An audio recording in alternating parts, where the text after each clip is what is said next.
During the escalation of the American crisis over cultural politics, at the height of the tensions between left and right, I became more and more conscious of a pattern of beliefs that I found unexpected.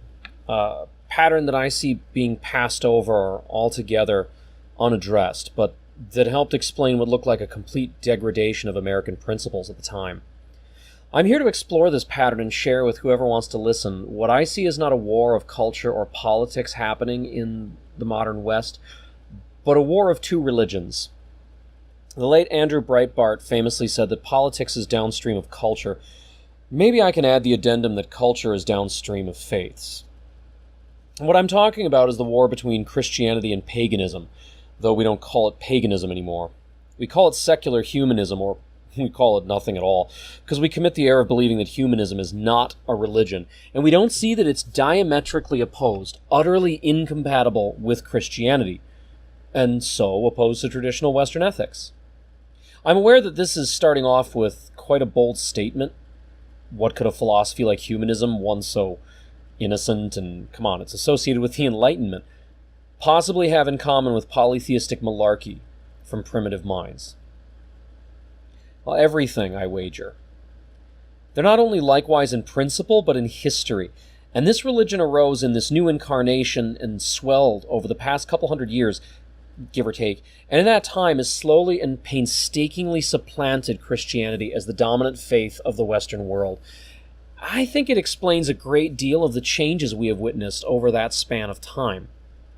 The serious part of this is that Christians fall for it, even today.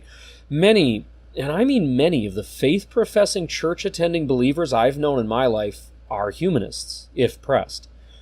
Their principles, virtues, opinions, and loyalties are far more humanist than they are Christian, and as their children grow into young adults, we wonder why they abandon their faith.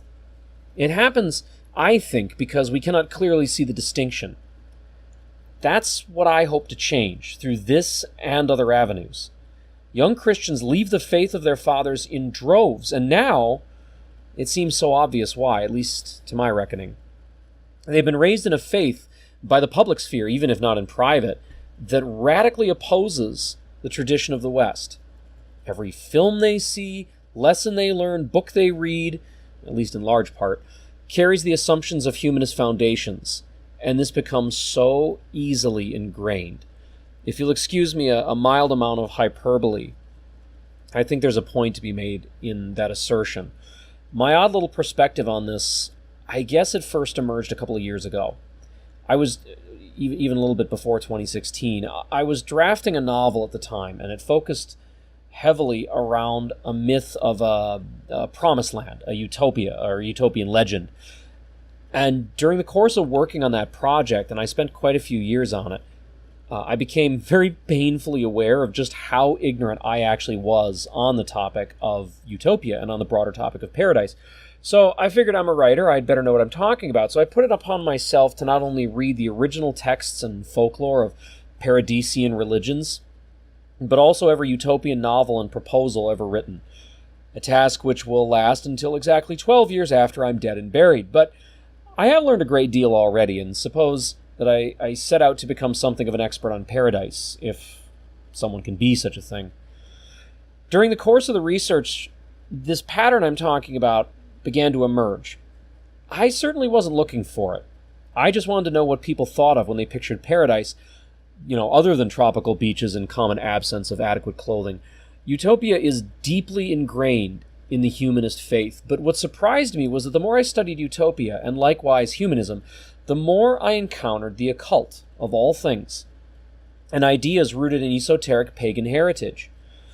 I began kind of unexpectedly to develop a useful understanding of the modern world, because new ways of progressivism are anything but new, and there's something of a natural outgrowth of those old beliefs, I think, or at least I think now. And even the schism between moral objectivity and moral relativism occurred down this line between these faiths. Paradise is, to my mind, the heart of religion, an attainment of a state of perfection in just a very broad sense. And so too with this kind of unholy faith of the modern secular West that I'm talking about. And the bridge that links the old esoteric practices of paganism and this new atheistic humanism is Utopia. And Utopia is, as I hope to explore together, the great fallacy. This isn't going to be as dark as it probably sounds. I hope it'll be a little bit fun and probably a little bit surreal. I promise it's not likely to go where you think it is. It's going to get weird and maybe a little exciting and baffling and probably a little bit queasy from time to time, or maybe just I will. But it's going to get mythic in scope very quickly. There were giants in those days, after all, so if you're still listening after I've said all of this, I'm glad to have you here. Let's plunge in.